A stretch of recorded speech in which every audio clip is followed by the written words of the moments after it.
Good morning, everybody. So let us get started now with our discussion.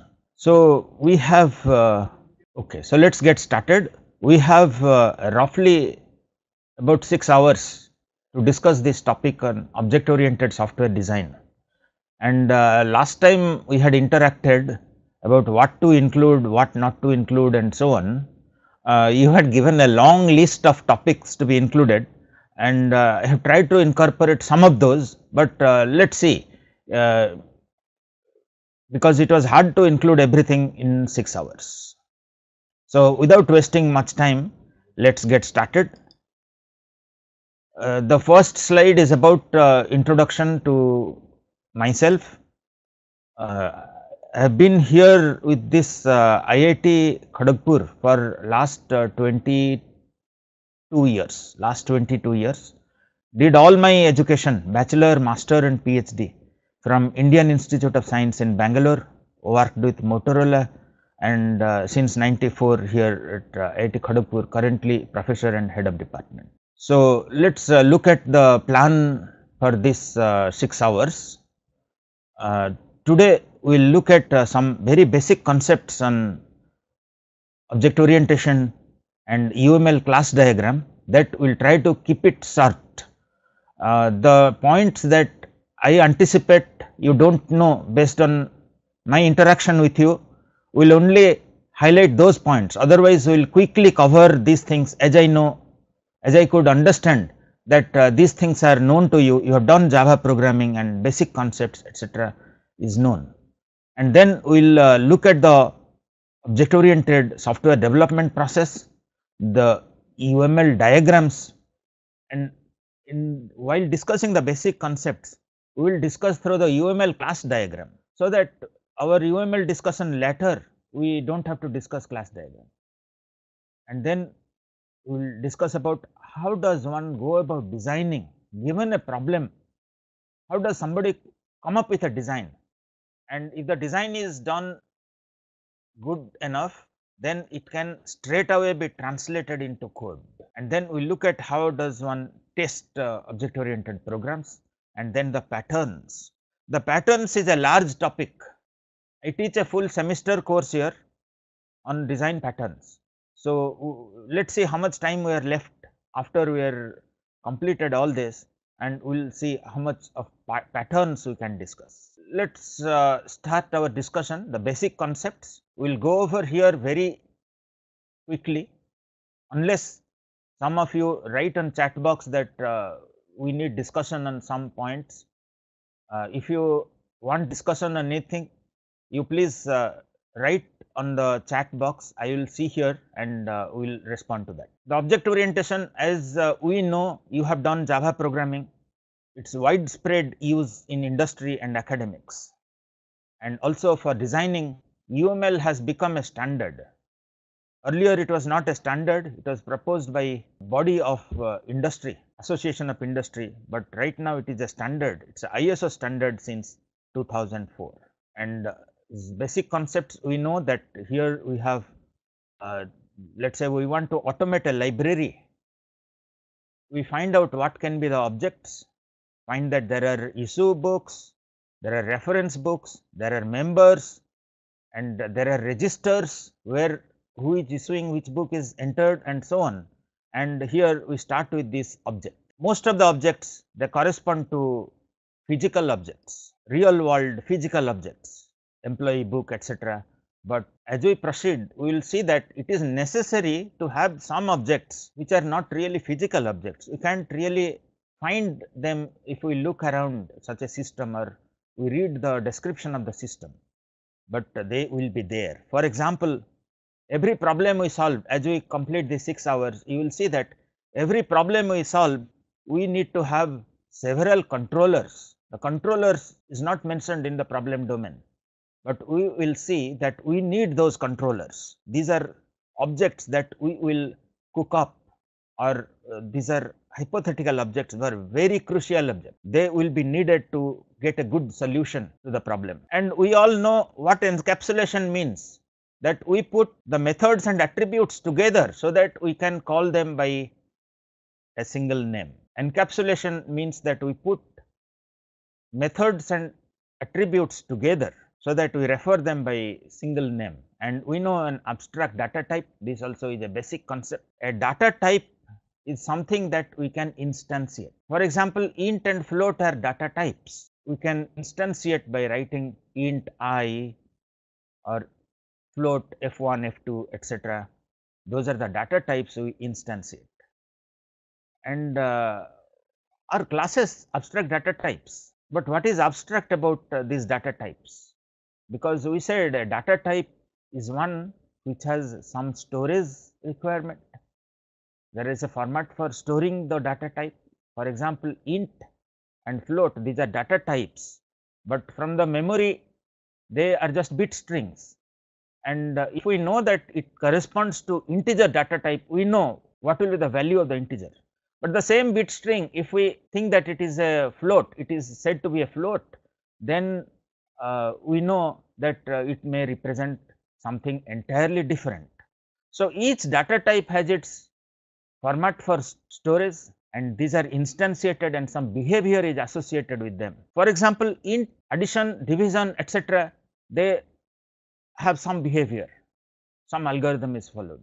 Whereas for float, the same division, addition, etc., use a entirely different algorithm, or they have different behavior. So, now we know a little bit about what is a data type. These can be instantiated, these have some format for storage, these have some behavior associated with them. But what exactly is the abstract data type? An abstract data type is one where we know what operations we can perform, but we can't really directly operate on the data that is stored here.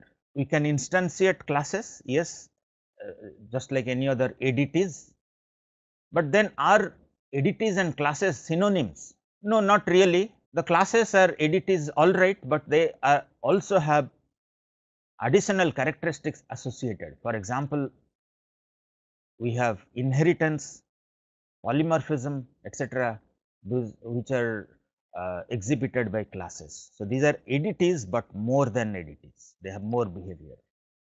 And in encapsulation, we put the data and methods together, but then we also use data hiding.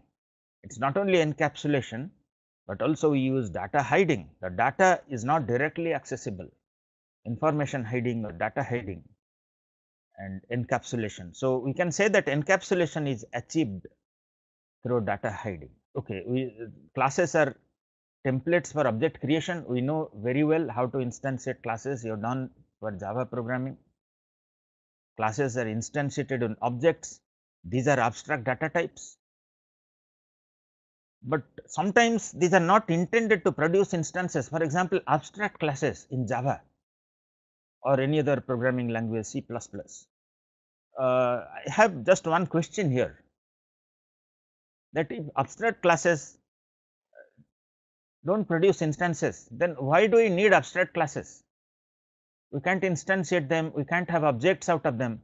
So, why do we need abstract classes? Okay, we need abstract classes to build class hierarchies, so that the common behavior is defined in abstract classes, and these are inherited by the concrete classes. So, these notations, we said that we will discuss the basic concepts with the UML representation, very intuitive representation, name of the class, attributes, and then the operations, 3 compartments. But then we have also flexibility in UML to represent a class either by its just name, or we can write the class name and the methods that it supports, or the class name, the attributes and the methods. But then which one to use where? Why do we have all these 3 kinds of representation? Isn't this full representation a better idea, or is it left to our option? Okay, the answer, as we will proceed with our design discussions, we will see that while designing, we initially identify the classes only. We will do that maybe today or in the next class. We will identify the classes, and then we will represent them using this notation. And as we proceed through the design step, in the next step we will associate behavior to these classes. The behavior is basically the methods that it supports. We will do CRC card or sequence diagrams and so on, and then we will have these methods associated with this class. And in the next step we will have the attributes associated with the class, and this is more towards implementation, whereas here it is more towards analysis. During analysis we come up with the basic classes, and as we proceed we elaborate it until finally we come to a stage where it can be easily translated to code. And we will also see how a UML diagram is translated into code. That is one of the objective of these 6 hours. And these are the syntax. I have written with Java syntax because you can easily correlate what is the UML syntax. In Java, write the class name and variable. We just write here birthday date. Public is plus here, and private is minus in Java. The syntax, I will not spend time here. And this is the visibility. In Java, we have public, protected and private. But if we do not have any visibility associated with a class or a method, what is the default visibility? Just asking you this question, that we have this class or method on which we have no visibility associated, do not have neither public nor protected nor private. So, what will be the default characteristic? The default characteristic is as given is package wide, and the corresponding UML syntax is the tilde, and then we have the protected, public and private seen that. Now, these things also will go very fast. Methods and messages, are they identical things? Not really. When the object orient was started, there was no concept of methods. During small talk and so on, we had only message passing. But in the latter simplification of the object orientation, we had the messages which are supposed to be loose coupling. These were simplified into method calls, which are something similar to a procedure call in a functional language. So, method examples, you know this already, the corresponding UML syntax, we will use it as we proceed. We will not spend time here, but as I understood with discussion to you that you all know this. So, as we were saying that historically methods and messages were not the same. Initially object orientation was supposed to be loosely coupled objects, no method calls, but then that was not accepted by programming community. The object oriented languages were not becoming very popular until C++, where it substituted message passing with method call, but nowadays these are used synonymously. But what about method and operation? Are they synonyms? If you think about it, they are not. Actually, the operation can be implemented by multiple methods. For example, create method, we might have several create methods. Create is the operation, and we can have several methods implementing the create operation, and that is the polymorphism. But if we are not having polymorphism, then we can say that method and operation are synonyms, but in presence of polymorphism, an operation can be implemented by multiple. Now, let us look at some concepts UML through the class diagrams. So, we will look at not only the basic concepts, but we will look at the class syntax also. Now, I ask students that given a design or any implementation in Java that you have done, that what are the different types of relationships that may exist among classes. So, let me repeat the question, that you have done Java programming and just asking you this question, that what are the different types of relationships that may exist among classes. So, the answer to that is written here. We can have 4 types of relations among classes. A class may be inherited from another class, a class may be associated with another class, a class may be an aggregate class which is aggregating several other classes, or a class may be dependent on another class.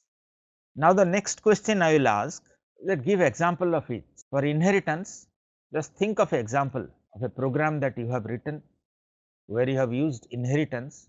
A hypothetical example like a car is a type of vehicle and so on, that is all right. But then can you give a more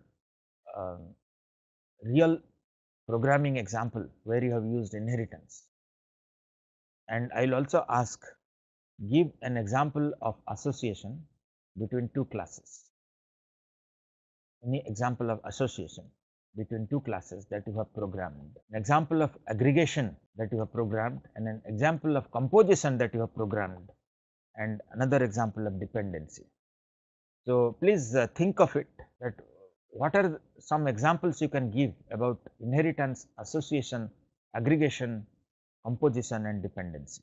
One example may be that we have library member class as a general class, and we have special classes which are derived from this base class library member, faculty, students and staff. And further, we have different types of students, undergraduate, postgraduate and research.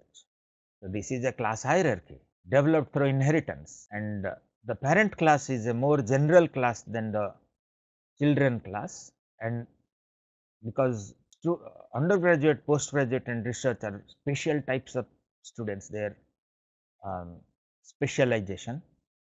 So, inheritance is also a generalization specialization relationship. I hope that all of you with your background know that, not spend time here. One example of inheritance used many times in books and so on is animal. A dog is an animal, and the inheritance relation, we many times say that it is a relation. A dog is an animal, a student is a library member and so on.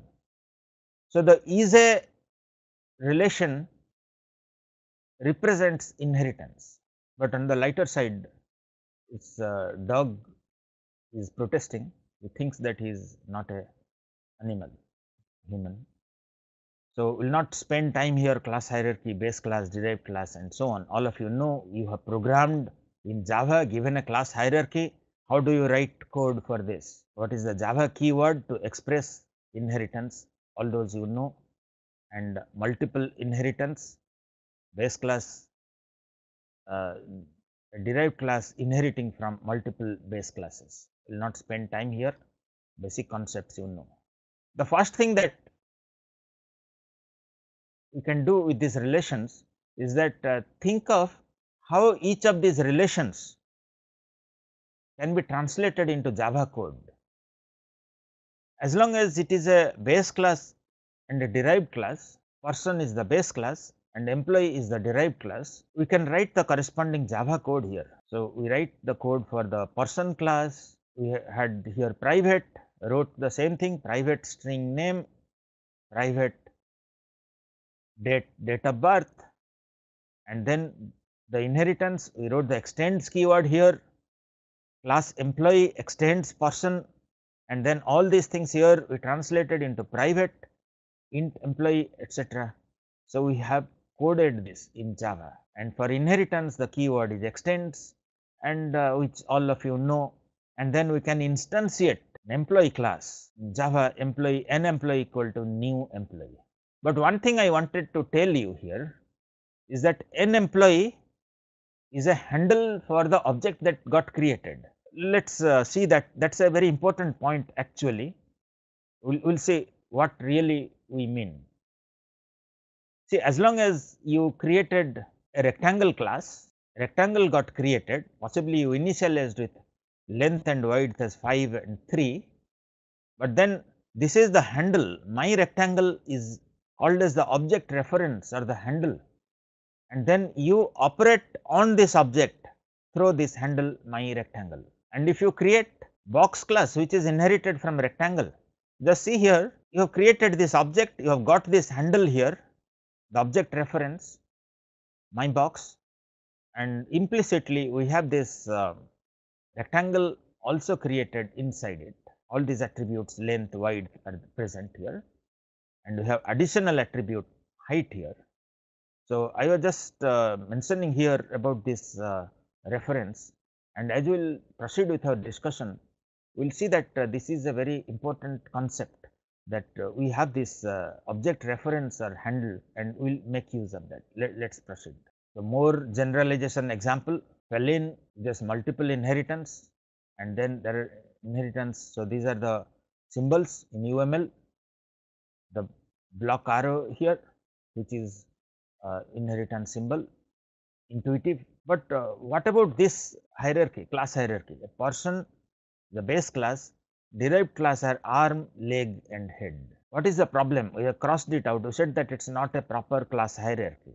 Okay, the answer is that if we apply our is a heuristic, if they are proper derived classes, then we should be able to say arm is a person, leg is a person, head is a person, which does not look all right, and therefore, this is not inheritance hierarchy. We can't have inheritance relation between person, arm, leg, head. Let us proceed with that. We will see that the aggregation relation may be more appropriate there. And UML also supports writing the discriminator. So, sometimes on some we can group the subclasses based on some category, and that we write here. What is the category here? These are issuable books, issuable single volume book, issuable book set, and the category reference book. These are reference single volume book, reference book set. So, we write the discriminator, we can write the discriminator with the inheritance arrow, but written here that this is a poor model.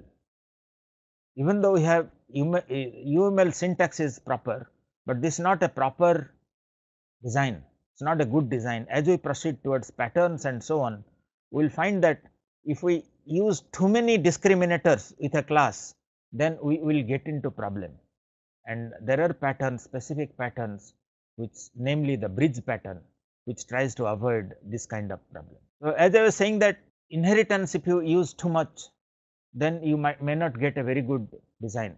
The contrary, the new programmers think that inheritance is a very good facility, should use wherever possible.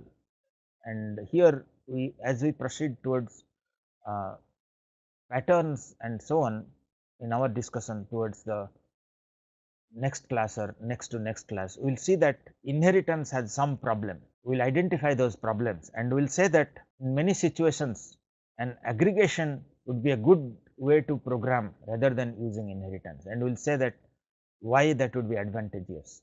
So, that discussion will just postpone it a little bit. But the next relationship between classes is association, that we are going to discuss. And association, I am asking you some examples. Let us see some examples here, and one question we will answer here is that given an association relationship between classes, how do we code it in Java? If I say that an employee works in a company, we can have the code for the employee class and the company class, but then how do we express in program that one is associated with another class? So, that is what precisely we will answer in next few minutes. Before we do that, we must be clear about one point, that whenever two classes are associated, they know each other's ID, that is the object reference or the handle. Once we had created the object, we had got a handle or the object reference. So, if two classes are associated, they know each other's object reference or ID, because they can use that and call the method of the corresponding class. So, when two classes are associated, they should somehow store the reference to the other object, so that it can be able to invoke some methods of that object. And as we all know, then association is typically binary, but there can be unary, ternary and so on. Some examples here: remote commands VCR. VCR is connected to TV. So, remote is associated with the VCR and VCR is associated with the TV. So, you command VCR, that is the relation here. The remote commands the VCR, the association arrow, and this is a bidirectional association, the single directional association. So, that is the syntax, and we write the relation association relation name here, and this is the reading direction, that is the UML syntax. This field arrow head here is only the reading direction. We say that remote commands VCR, and whenever there is an association, we have links established between the corresponding objects. So, for the people class, we can have several objects created, the real peoples Rakesh Shukla, Ramesh, Keshav Pari and so on. And tax file is a class, and we have several objects corresponding to tax files. These tax file identified by some number here and so on. There are these objects, people objects are associated with tax files. Each person is associated with a tax file, but some person may not have a corresponding tax file, and we express that people associated with tax files. So, this is the multiplicity here, and this is the reading direction. So, that is the syntax. More example of that, we will just leave you for leave this for reading. We will not spend time here, we have, and possibly you know these concepts. We will proceed further. In UML, we can also write the role here for each class. For example, a person is the employee and the company is the employer. So, we write the role of the class here. UML permits to write the role, the association name and the reading direction. More examples, how do we read this? Okay. So, just see here we have multiplicity up to 5. Okay, I should have written 0, sorry, it is 0 to 5, not star. Star means any number, 0 to 5, just a typo mistake here. So, how do we read this? We read a book is borrowed by a library member. A book borrowed by a library member. If we read it from this direction, a library member can borrow up to 5 books. Please listen to that, because I will ask some questions. How do we read this diagram? So, for this kind of relation expression, we will read a book borrowed by a library member. A library member borrows up to 5 books. How do we read this? A lion eats many humans. A human, on this direction we can also read, a human is eaten up by many lions. So, that is the way we read in presence of multiplicity. Let us have some more examples. I will ask you some questions there. We can express navigability also here. The navigability implies that this object has the ID for this and can invoke methods here, but this does not store the ID here. That is the direction implication. So, how do we read this? Please try to read this. So, we read it saying a key opens up to 5 doors. A door is opened by many keys. A key opens up to 5 doors. A door opened by many keys. Now, given this description, can we draw the corresponding diagram? A teacher teaches 1, 2, 3 courses. Each course taught by exactly one teacher. A student can take between 1 to 5 courses. A course can have 10 to 300 students. So, this is the diagram. Given a small description like this, should be able to write the proper multiplicity and the association. So, a teacher teaches 1 to 3 courses. A course taught by exactly one teacher. A student takes 1 to 5 courses. A course is taken by 10 to 300 students. So, please try this. This is a quiz here. Please draw it on your paper, and then we will I will show you the answer so that you can cross check. A student can take up to 5 courses. A student needs to enroll in at least one course. Up to 300 students can enroll in a course. An offered subject in a semester should have at least 10 registered students. A student can take up to 5 courses.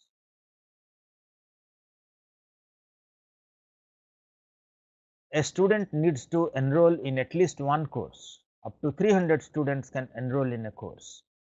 An offered subject in a semester should have at least 10 registered students. Please try that, and you should have got this as the solution.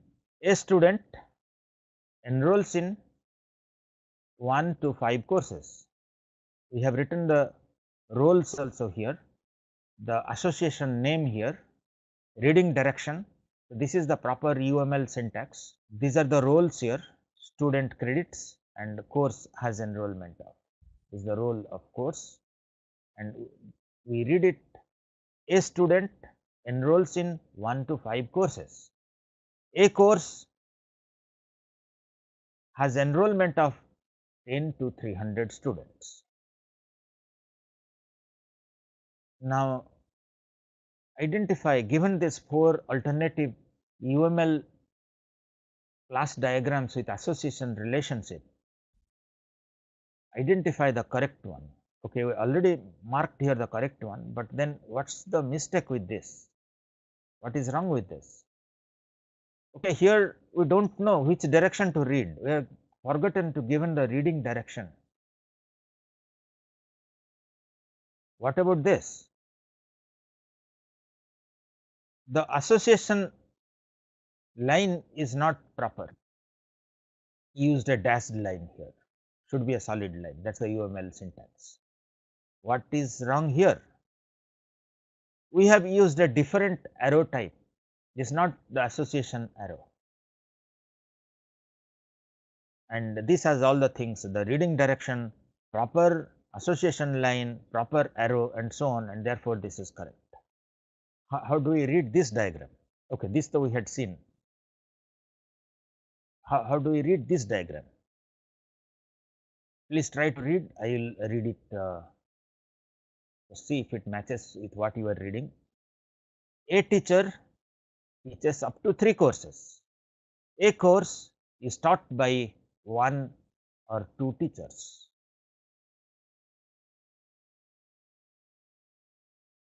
One thing we must remember, that whenever there is association, the relation between 2 classes, the corresponding objects are linked. But then there may be some objects which are not linked. And even if a object of one class is linked to the object of another class, link means you are saying that they remember the ID of the other class. Even if they are linked, the links may get dynamically created and destroyed as the system run proceeds. So, that means they were storing a class was storing ID of another, an object was storing an ID of an object of the associated class, and then later it stored a new ID of another object of the associated class.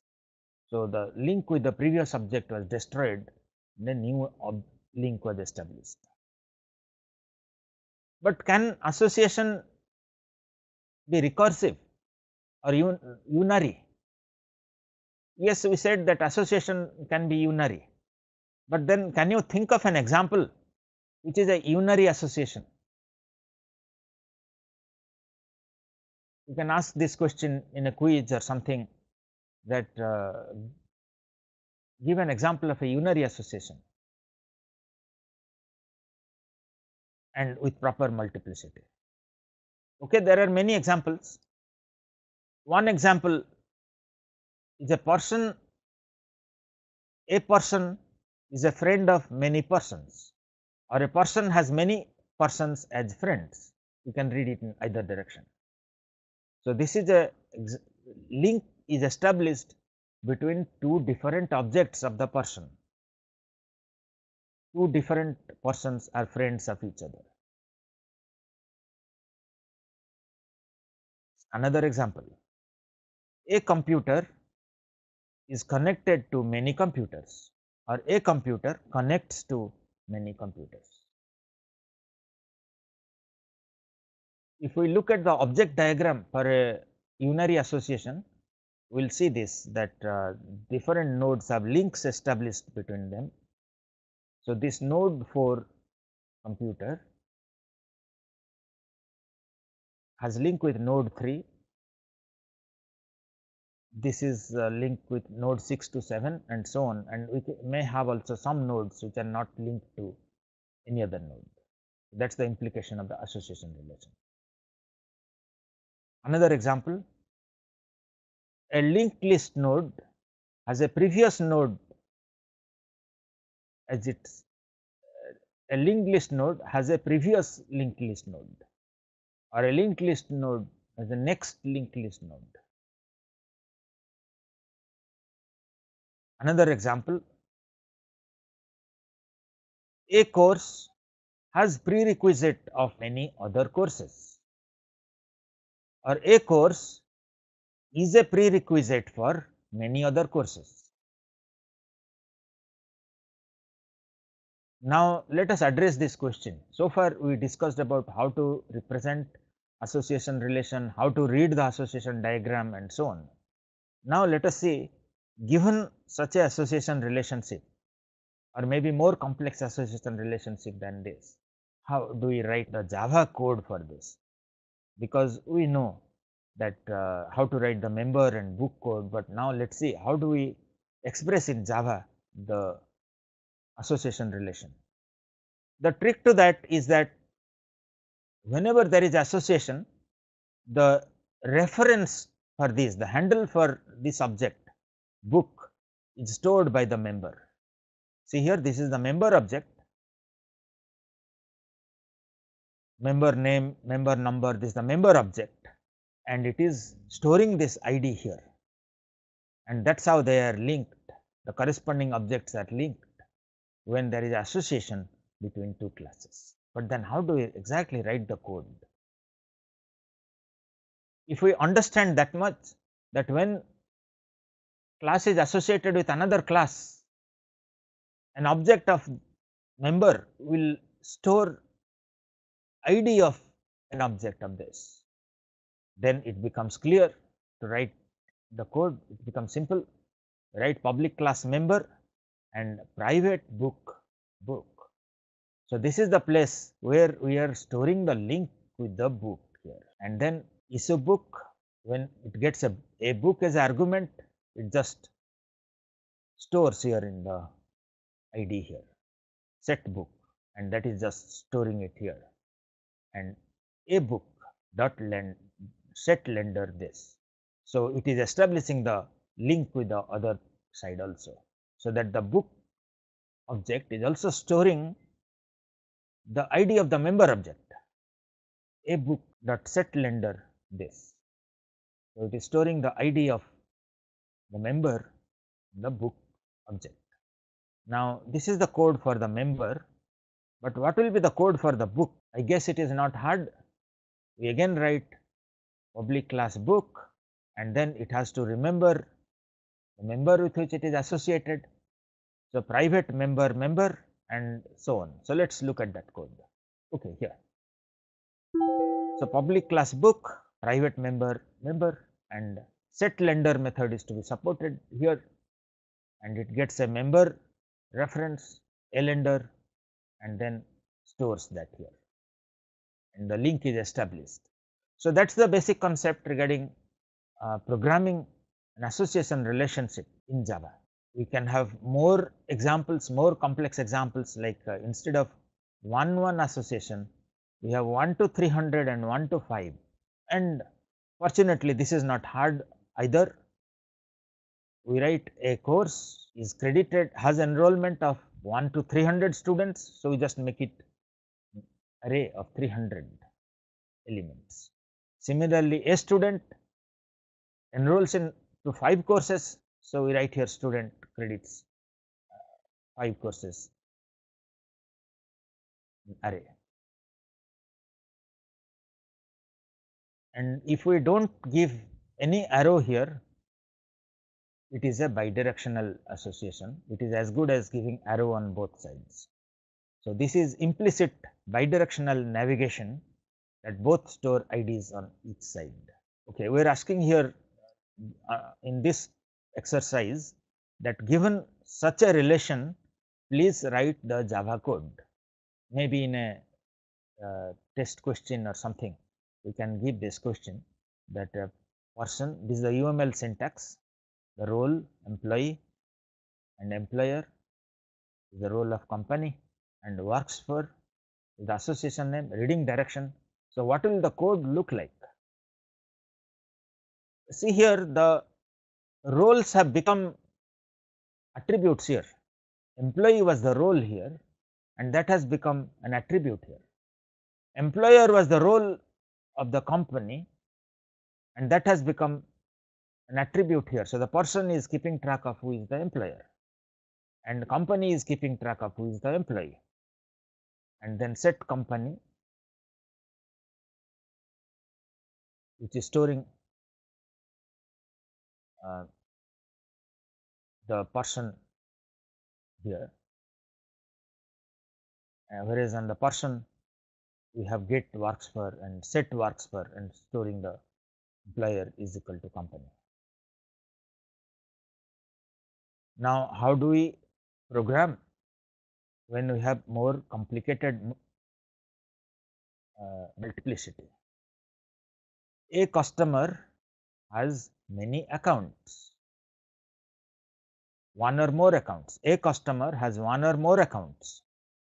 An account is owned by exactly one customer. How do we program this? We will use array list here, so that it can have support many accounts. And see here, in the constructor itself for customer, we are creating one account, the default account. So, that is for implementing this one here, because we cannot have a customer who has 0 accounts.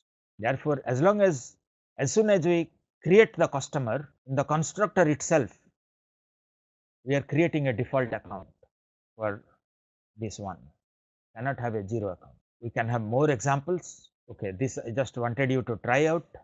Since we do not have too much time, we will just leave this. Please read it and try to write the code and check what is given here. So, this is the full code for this one-one association, and this is another quiz. How do we read this diagram?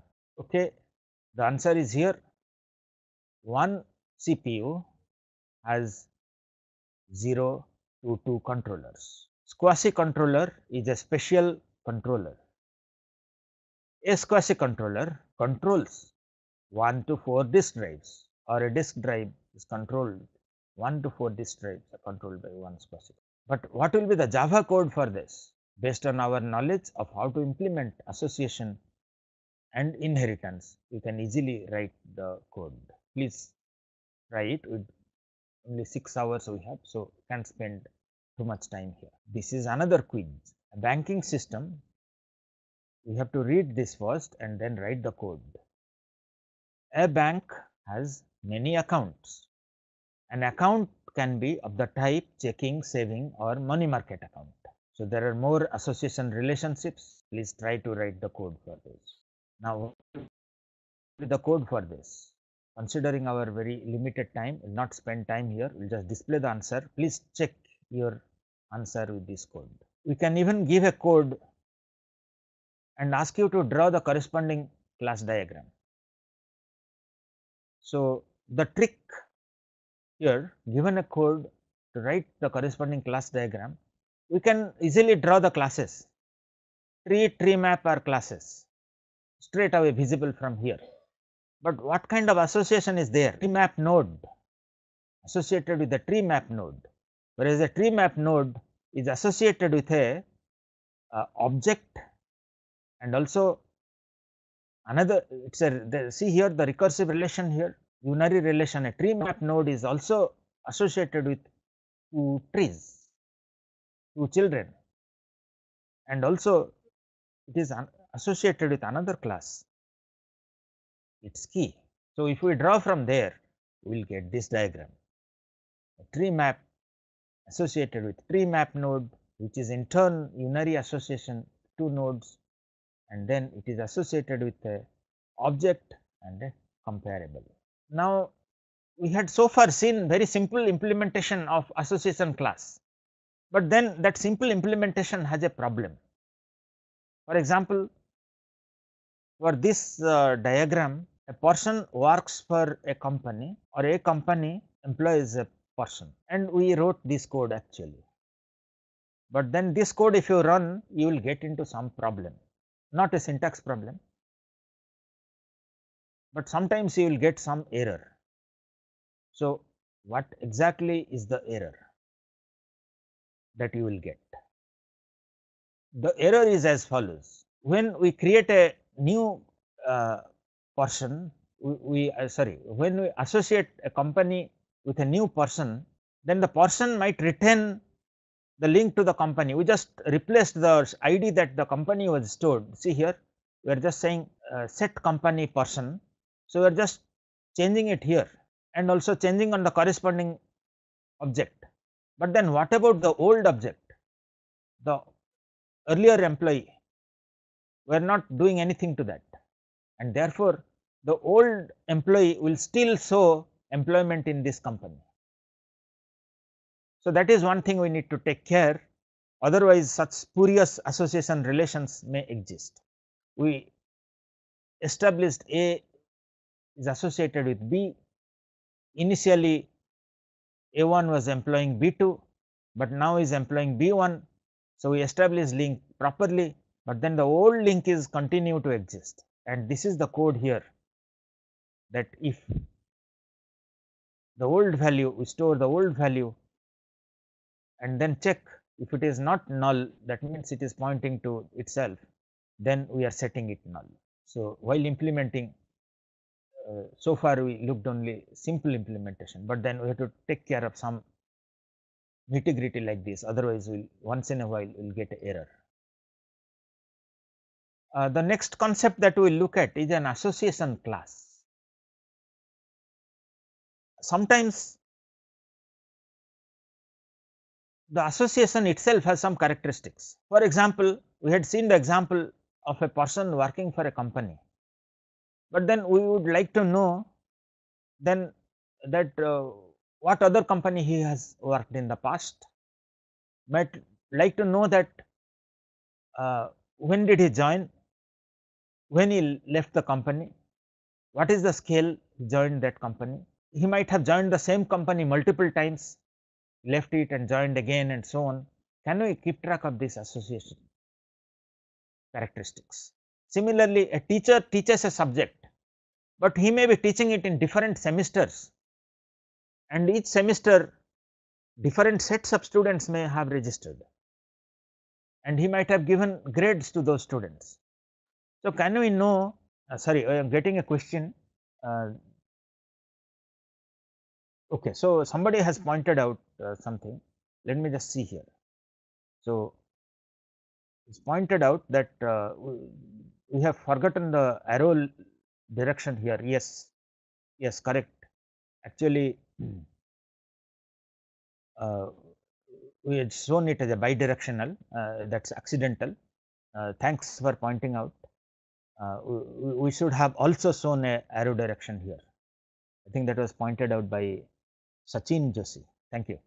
So, how do we keep track of this characteristics of the association? Teacher might be teaching the same subject, different semesters, and each semester there may be different students registering there. They might have got different grades, and the year in which he taught may be different. So, how do we keep track of that? So, for that we have the association class. It is a class, the association itself is a class. and we represent by drawing a dashed line to this association class. So, let us see some examples. A server connects to multiple clients. Of course, I have forgotten to write the reading direction and so on. Server connects to multiple clients, and each connection has a characteristic. Each connection, it connects to multiple clients, but then each connection has some characteristics, that is at which baud rate the client was connected, what is the protocol is using, was it wireless, is it wired, what is the total cost for the connection, and we have this disconnect, report uses, route link methods also. So, these are association class is a normal class which captures characteristics of the association, and we represent it through a dashed line to the association line. An association class has attributes as well as methods.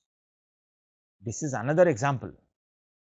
A person can have multiple skills, and a skill might be possessed by multiple persons, but for each association, for each link between the corresponding objects, we have a competency object. So, this competency is when was the skill acquired, what was the level that was awarded to him, and so on. If we look at the object diagram for that, we will see that let us see this example. A module is registered by many students, but for the student we have the mark that he was awarded in different tests and so on. For each student we are keeping track of what marks in the class test, mid-sem and so on he was awarded, what is the year in which he took and so on. So, a module is registered by many students, different years and so on, and we keep track of that by this association object here, association class is linked by this dotted arrow. And if we look at the object diagram, it will be for different student, let us say A, B and C etc. we will have corresponding registration object created for that, and is storing the marks for that student on different tests and so on. But then how do we implement it? The way we implement it is by representing it by two separate associations. The module is associated to the registration and the registration to the student. So, finally, the association class, while we implement by two binary association. So, we are just showing the implementation of that here. So, just see here that the module is associated to many registration objects, used a vector here, and for each student that enrolls we create a element, add a element to the vector, whereas the registration keeps track of the student. So, each registration object is associated with exactly one student. So, this part is implemented here, and this part module multiple registrations is implemented here. Please have a look at the code more leisurely due to time constraint proceeding bit fast. So, we might have more examples. Please try to write the code for that. A real estate developer has many clients, and each client purchases from a real estate developer, and the purchase contract is different for different clients. The amount is purchased, the contract number, the date on which the contract was signed and so on. Please write code for this. Okay, so the code is given here. Please check your code with this code. You can also have ternary association, where the association is between 3 or more classes. What are examples? A man is married to a woman. See, this diamond is used here to imply that these three are associated here.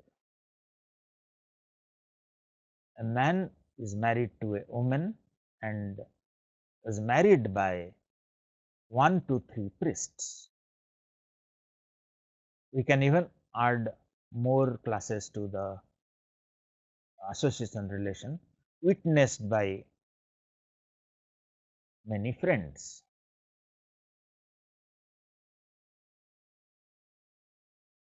But how do we implement a ternary association? Again through a set of binary associations. Just see here, we have converted the same into a set of binary associations.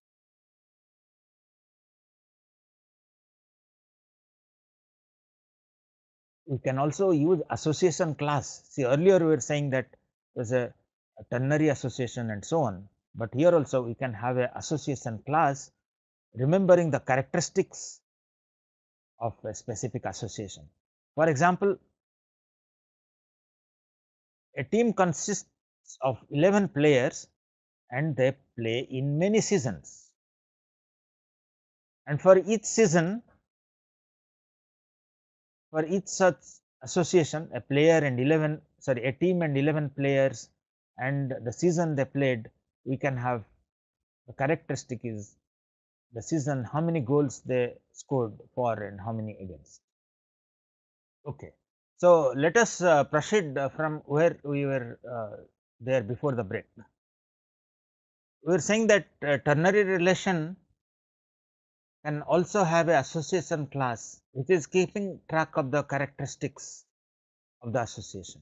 If we look at the object diagram, one object of this is linked with 11 objects of this, is linked with the many objects of season, and for each such link we are keeping track of the association here. Now there is another quiz here. What is the mistake with this diagram? We have given this diagram to you, asking you to identify what is the mistake. The mistake we have shown here in red color. There are two mistakes. One is that the association object, the attribute, association attribute here, editor. So the editor is remembered here, that is implicit. We don't have to draw that in the class diagram, that will appear in the code. As long as we are writing this arrow here, this attribute is understood. We don't have to show them separately. This attribute, okay, if it is a bidirectional, we will also have this attribute here. And the other is the wrong arrow type. It's not a field arrow, but a plain arrow. Now there is another facility here called as a qualified association. We represent a qualified association by a small rectangle here, and we write here grade card, and this small rectangle written roll number, and then student 0 to 1 student. How do we read this? We read it, there exists up to one file, there exists up to one file for each file name in the directory. There exists up to one file for each file name in the directory. Similarly, there exists up to one student for each roll number in the grade sheet, grade card. So, what does this qualified association mean? The qualified association, we have actually reduced the multiplicity here 0 to 1, and we are saying that the product is unique for a given order line. Order line keeps track of unique products. So, we are implying here an order refers to multiple products. If we write this qualified association, we are implying that each order line in the order refers to exactly up to one product, refers to 0 or 1 product. So, one thing is that it reduces the multiplicity from many 0 to 1, and also it additionally says that there is a unique product for the order line. So, this simple relation does not capture all the thing that this qualified association implies. The unique part it does not. Now, how do we convert this into a qualified association? So, if there is a unique nickname for a player in a league, we write here that a league, there is up to one player in the league with a nickname, with a given nickname. How do we write the code for this? We have to somehow ensure that given a nickname, we should be able to identify the player, and each player must have a unique nickname. How do we do that? We will use the map class in the in Java, that map players, and we will check here during add player, we will check that whether it contains a key as the name. If it contains, then we will not add, otherwise it will be a duplicate player. So, for if it does not contain, then we will add that to the map. So, a map is a way to implement a qualified association. We can have this association relation, and we can get the qualified association here given the constraint that for a given employee ID there is exactly up to one employee. So, we just converted this into the employee ID. Based on that, we say that there is up to one employee. So, the multiplicity here has vanished, made it 0 to 1, and that is the implementation of this. There is up to one account for a given account number in the bank. Please try to write the code for this, and for efficient implementation, sometimes we might use different implementation, a hash table. So, this is the implementation for this one, that for each account for bank we have different account objects. So, we have this code example that the accounts in hash table, and we are just putting the account, we are adding account and removing account, lookup account, and so on. This should be more efficient. So, there is a question you can see that it says why list of nodes can be used only in self association and not in reflexive association. Actually, the question is not clear. Self association is a synonym for reflexive association. Unary association, I think I get the question, is just a bit confused. This is by Sindhu Bala. So, the question is that why we used a self association and not a reflexive association.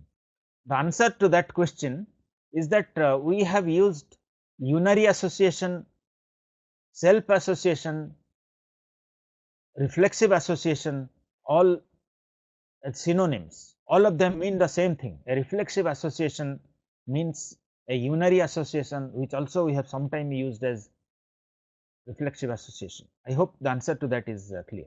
So far, we looked at the relation between classes can be a generalization, association. We have not seen the dependency. We will see the dependency relation between classes and how it is implemented. And association can be a binary association or a n-ary association. And see here, we are saying that an aggregation is a special type of binary association, and a composition is a special type of aggregation. Just look at this. We are claiming here that aggregation, a composition is a type of aggregation, and aggregation is a type of binary association. Now, we will discuss more about this, that why do we claim that a composition is a type of aggregation, the aggregation is type of binary association. Before that, we just want to give one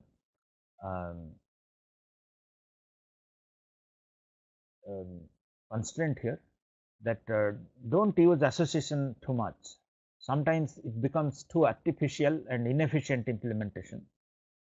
A person has name, address, email, birthday, etc., but somebody has given this model or a design where he has this person info is a separate class and then it is associated to the person. So, unnecessarily we have this class, we could have as well have this here because there are not too many attributes here, we could have just added this here. And one thing that I want to again emphasize that for simple multiplicities, we know how to code if it is 0 to 10 and so on, use an array, but then if multiplicity is many star or many, okay, star implying many, that means we have to use Java collection classes. So, this is one example. An advertiser has many accounts, an account is owned by one advertiser. How do we code this? So, here many we use the collection class set and that enables us to add many accounts. So, add account, we can have this method here and we just accounts.add, and we can even remove account, and on the account side we can have the owner of the account coded here. We sometimes might have to need ordered association. So, what we mean is that the players who participated in a tournament, a table tennis tournament or something, their list was ordered. In the tournament, we had an ordered list of players, and the player participated in many tournaments, and there were some order in those tournaments. For ordering, we will use list, array list, and so on, so that we can track of the order of the association. Whereas, if we use a set, we will not be able to have any order among them. So far, we looked at one-to-one association, which is the most common. We looked at the role names, attributes, association name, reading direction, and so on. We looked at one-to-many association. We looked at the association class. One-to-many association typically implemented by a collection class, possibly a set, a list, or a vector. Looked at qualified association, where we had to associate a unique associated object to a class for a specific attribute, and there we used a hash table. Now, let us look at the aggregation relation. Look at some aggregation relation and how will it translate to Java code, and what is the relationship of the aggregation with association. We said that aggregation is a special type of association. Aggregation, as we had seen, it is a whole part relationship and we use a diamond symbol, but then it actually implies a association between the aggregate class and the component class, but then it is also implies something more. It implies that it is the owner of the components. Let us see what we mean that. So, these are examples of aggregation. A document consists of many paragraphs and a paragraph has many lines.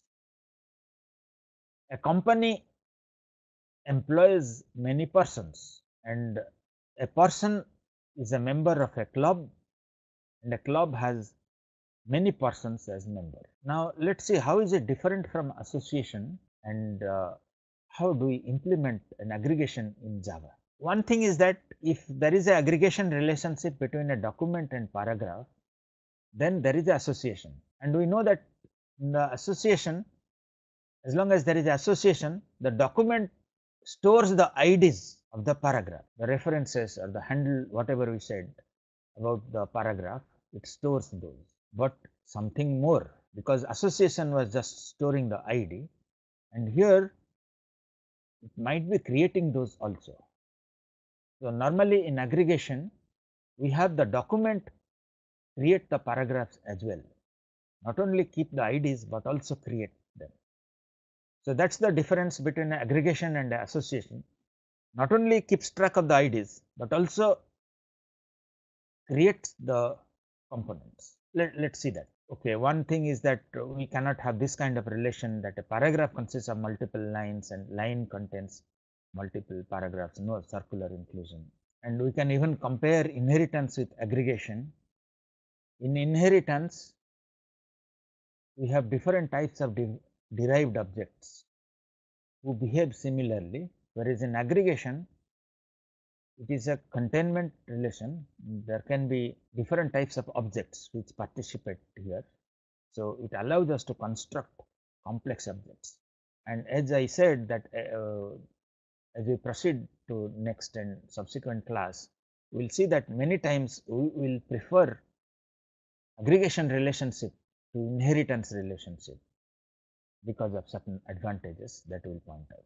So, if we compare aggregation with inheritance, we will see that this is red, the aggregation relation is a part of, whereas it is a relation.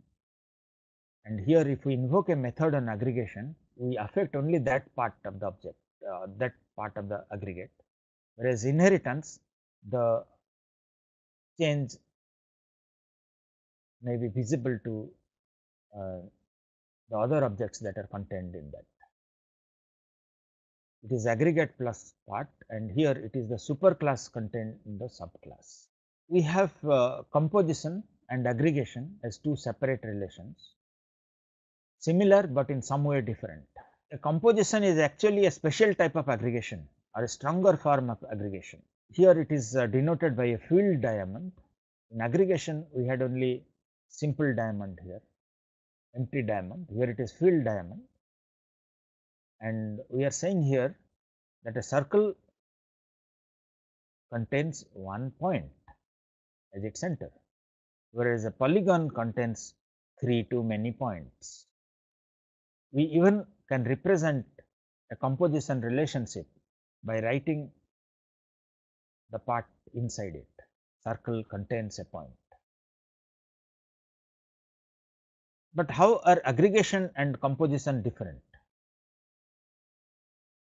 They are similar because they aggregate certain components, but here the composite not only manages the creation and destruction of parts, just like aggregation, it creates the object, but also the lifetime of the part is dependent on the whole. This is the main difference, that lifetime of the part is dependent on the whole. What we mean is that to destroy the circle, we are also destroying the point, the center point. So, let us elaborate that further. If we have a composition relation between an order and the items that are listed in the order, then we cannot change the items. Once the order is created with certain number of items, we cannot change the items, delete or add new items or change item.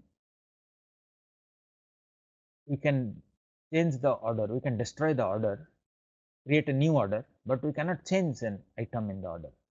As we said that UML also supports alternate notation here for composition. You can write that a car contains 4 wheels, engine, 2 doors, chassis, axle, steering. You can even use a filled diamond to represent this. A window contains many frames, and here the window object is responsible for creating the frames, and when the window is destroyed, the frame is also destroyed.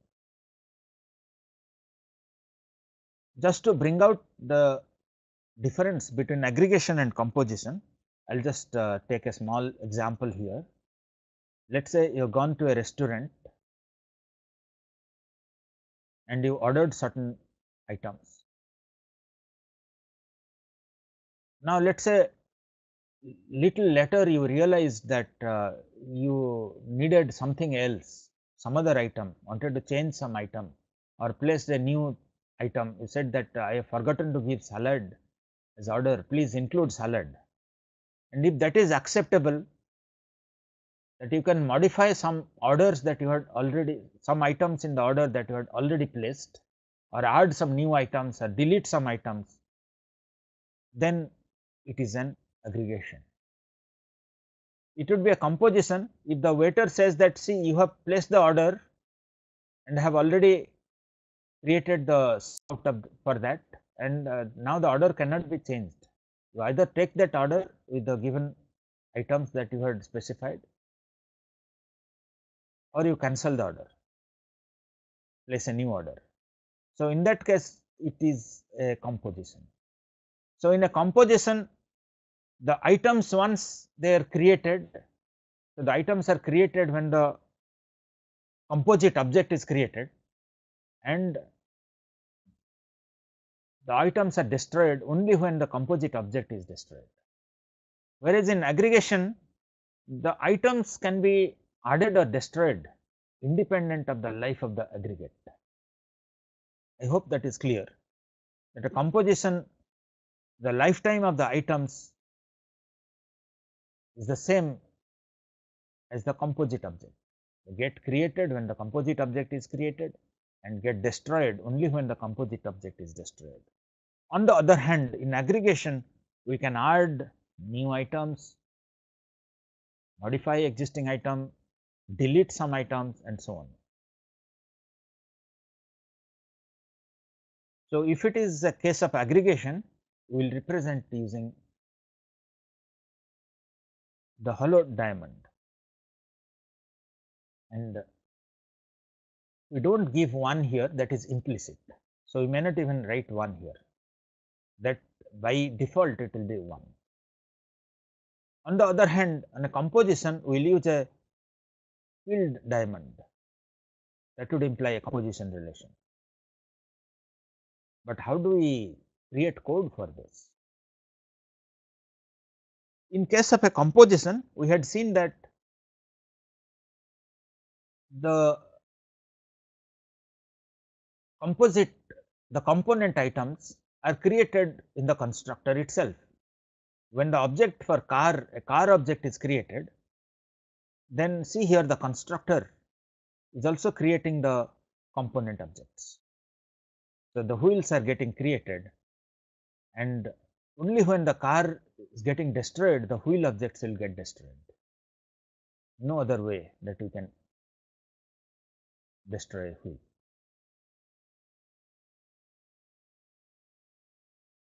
For composite classes, we might use a inner class. If a person is the sole user of the house and the house will not be used by other persons and so on, then we can even declare the component classes as inner classes, and then we have this instantiated here, private house. The house is visible only for the person class.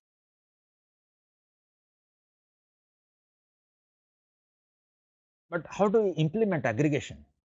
We saw about implementing composite classes either by a inner class or by the constructor we just created during object construction, instantiated those objects. But how do we create aggregate classes? In aggregate classes, we can add new components or delete some components. So, that we have implemented here using an array list. So, a car shop contains multiple cars and salesmen. So, we have facility here to have an array list where we keep track of the salesperson and array list of the cars, and then we can add new cars, add new salesperson, or remove a salesperson or remove some cars. This is another example of aggregation and its implementation. A paragraph contains many sentences. So, a sentence we need not keep track of to which to which aggregate it is associated. So, it is just a plain sentence consists of text, whereas a paragraph keeps track of all the sentences. The sent list keeps track of all sentences, and we can add sentences to sent list dot add, and this is the aggregator class which adds sentences, gets sentences from the keyboard. We have this buffered reader, BR, and we are having this input stream reader system.in, and we are reading a sentence, and then we are creating this paragraph in the aggregator, and we are just keeping on reading one line after other using this buffered reader, and we are keeping on adding this add line to the paragraph. So that's the implementation of the paragraph, is the aggregate of many sentences. But now let's address this question that given a description, how do we identify whether it will be aggregate or a composite? If we find that the lifetime of the parts is same as lifetime of the composite, like they are created at the same time and deleted at the same time, we have a composite relation. But if we know that they can be added and deleted independently, we better use a aggregate relation. Okay, with that, and now let's look at the last relation between classes, which is class dependency, represented by a dotted arrow from the dependent class to independent class. So why should a class depend on another class? There are many reasons why a class should depend on another class.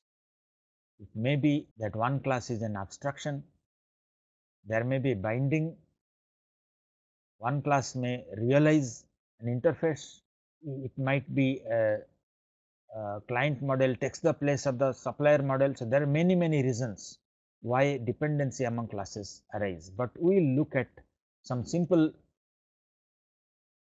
dependency relation among classes and how it is translated into code. So we will concentrate at looking at dependency arising due to three aspects. One is a class B is a local variable here inside class A. A class B object is a local variable here. Y is a local variable of class B, of type B, and that is a reason for the dependency to arise. Why does the dependency arise? Because we change the class B tomorrow, then we need to recompile. We also need to change the class A. So this is the dependent class. It is making use of the independent class B. The other reason that a class may be dependent on the class B is because it is used in parameter of a method. B is used as parameter in a method. So that is the second reason why the dependency might arise. And the third reason why dependency might arise is that class B is used as a class B object is used as a return from some method. So these are three main reasons we will look at and how they are translated into code. So let's look at here that my class is dependent on my referenced class. So the reason why the dependency might arise is that my reference class is a parameter of a method of the dependent class. It may be that it is a return object of a method. My function 2 is returning my reference class type of object. And it may be that it is a local variable here in this class, some method in this class. That's another reason why the dependency might arise. So I hope that you will be able to answer this question, that is aggregation an association relationship? The answer is yes. Aggregation is an association relationship, but something more than that. It also creates those parts. Is composition same as aggregation? Okay, a composition is an aggregation, but something slightly stronger than that. It also creates and destroys. When the composite object is created, it creates its parts and destroys when the composite is destroyed. So this is just the summary of the relations: aggregation relation, composition relation, and dependency. So these are the symbols that we looked at today: the generalization arrow, association line, aggregation, composite, dependency. And we said that by default the aggregation is 1 here, we omit that it is 1, but we might even have 1 to 5 faculty aggregate many course teachings. The implication of that is that a team of faculty are teaching certain courses. So, this is another quiz here, that given this description, can we draw this diagram, or given this diagram, can we write down the description? So, there is a question here. Okay. So, the question here is by Geeta, who says that why inheritance is not association. Okay, the answer to that is this, that in inheritance we just have the characteristics of the base object refined by further characteristics, whereas association is between dissimilar types of objects. In inheritance, we have some additional attribute or method added to a base class. So, the we just specialize the base characteristics. So, the base class is the general class, add certain characteristics attribute, and it becomes a special class. Whereas in association, we have two independent objects just trying to know each other's ID and invoke some methods on each other. And we can have an object of one class which is linked to another object of the other class, and we can change the link in between. Whereas in association, sorry, in inheritance, once we have added additional characteristics, there is no way we can change it. We have to have those base characteristics fixed. We have just few additional characteristics, and that is statically bound to that. So, in association, as we will proceed, we will see that association aggregation is much more advantageous, because we have this flexibility of changing the object to which it is linked. Whereas in inheritance, whether we need it or not, as the class inheritance hierarchy becomes deep, we have more and more characteristics added, we have more complex objects created, even though we may not need some of the attributes. And so, I hope that is that answered the question. Now, what we are trying to address here is that given this description, can we draw the corresponding diagram, or the question may be that given this diagram, can we write down what does it mean. One whole is associated with 5 part 1. One whole, okay, is composed of, okay, is composed of 1 part 1, and 1 part 1 is a component of 1 whole, because I have written here the composite. Just change here. One whole is composed of 5 part 1, and 1 part is composed of 1 whole, or is a component of 1 whole. Whereas here, 1 whole is associated with 2 part n, or 1 part n is associated with 3 whole. So, the object diagram of this will look like this. We can also ask to draw the object diagram. So, 1 whole is associated, or it contains, because we said that association is a weaker relation than aggregate or composite. So, a composite is also an association relation. A whole is associated with 5 parts. A part is associated with a whole, and here on this side, a whole is associated with 2 parts, and a part is associated with 3 wholes. Many times will be required as we proceed about how to find out what is the relation between class. We read the text description of a problem, and we are required to identify what sort of relation exists between those classes. This is the hint. I am going to ask some questions based on these hints. If it is a composite, then the text might read like B is a permanent part of A contains B, A is a permanent collection of B's. And if it is an inheritance relation, we might have the sentence in our description, A is a kind of B, A is a specialization of B, A behaves like B.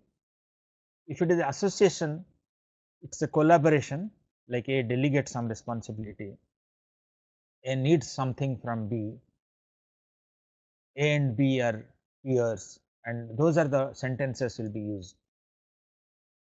And this is the class diagram inference based on text analysis, based on the Dennis work.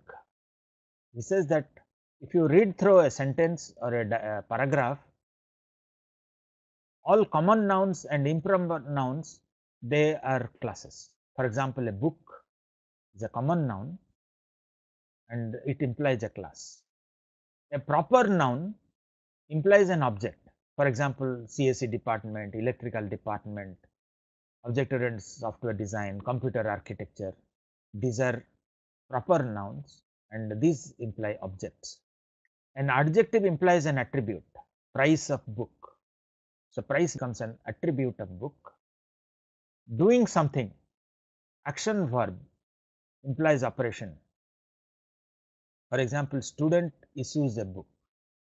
So, a verb issue implies an operation that belongs to one of these classes, the book.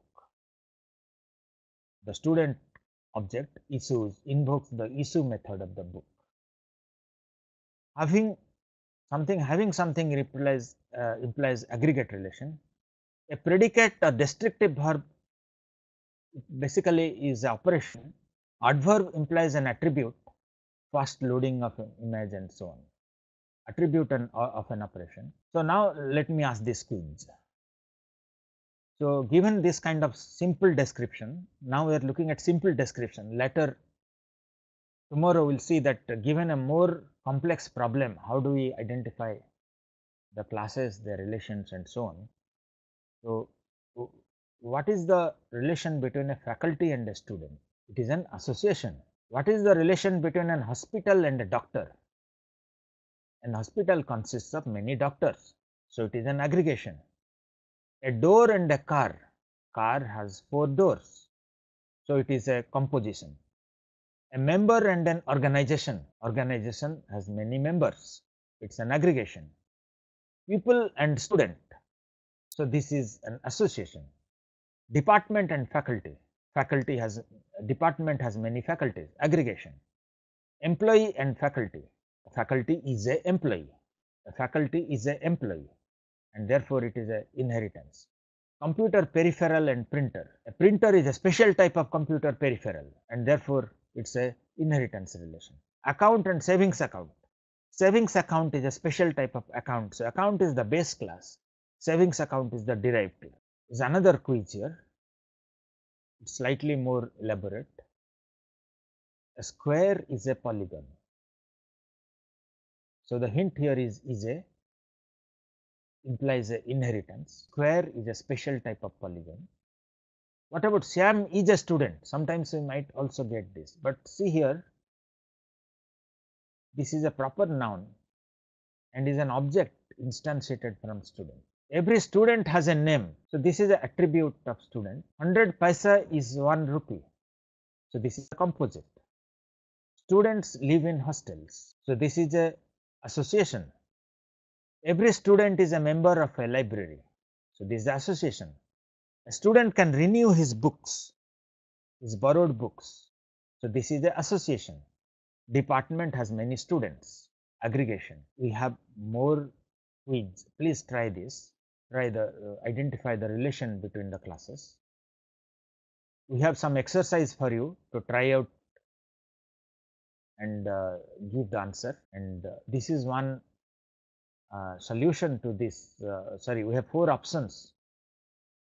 This is a example given here and we are asking you to identify which one. This is also an exercise, please try it. For difficulty we will discuss it next class.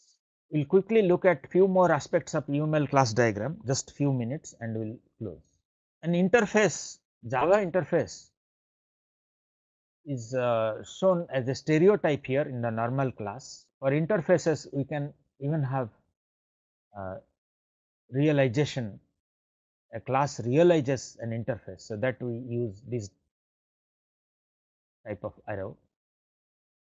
that is the UML symbol, and instead of the dotted arrow like this, we might even use this interface as a circle and also have this line. That is alternate representation for this supported in UML.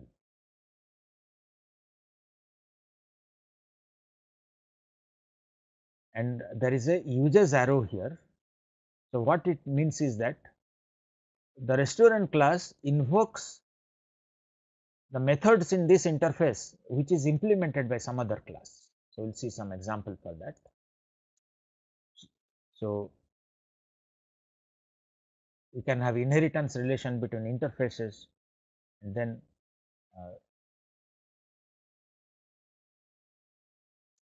okay. So this is an example where this shape interface is implemented by tube, pyramid and cube. We could have also written it in alternate ways. That's the UML syntax. So here the class A implements the interface as storable and runnable, whereas class B invokes the methods in this interface storable and runnable, and class B also invokes this runnable implemented by class C.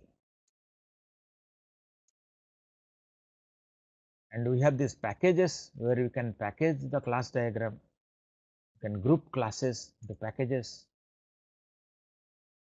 Packages can also be related to each other. We will not spend time here. You can read up later if necessary. And the package will translate to this code. Just write package, my package, and then what are the classes here. This class extend this class and so on. You can write constraints using these curly braces. The salary of the employee is less than the boss salary. That's a constraint on this object. It's a constraint on association. So this is the summary of the relations that we discussed today. Sorry, the summary of the symbols we discussed today. And this is some very general thing about polymorphism, static binding, dynamic binding, compatible types, Liskov substitution principle, and that is it. We wanted to discuss the last part. We could not spend time, we already exceeded time. Please read up the last part. Simple thing. There are difficulty, please raise question, we will answer, but I hope that they are readable enough. So we all know the advantages of object orientation: increased productivity, loosely coupled, encapsulation, and so on. But are there any disadvantages of object oriented programming? Okay, it results in higher productivity, etc. But are there any disadvantages of object oriented programming? One thing is that we might say that there are higher overheads with creation of objects, destruction, overhead due to encapsulation. We cannot directly manipulate a variable in procedural program like global and so on. Here we have to call a method, overhead with that. But another thing is non-locality of memory access. When we have a global array of variables, these are stored in consecutive memory locations and memory accesses are fast. Whereas in objects, we have several items grouped together, and therefore, when we change certain attributes across multiple objects or access certain attributes across multiple objects, they may not exhibit locality of memory access. So it may be slower, but overall, as far as writing programs is concerned, you can develop large programs quickly using the libraries, easily reuse library, extensible code, and so on. And therefore, you can write larger program, less cost and time. So today we're just running out of time. We'll stop here and we'll continue in the next class. Thank you.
you.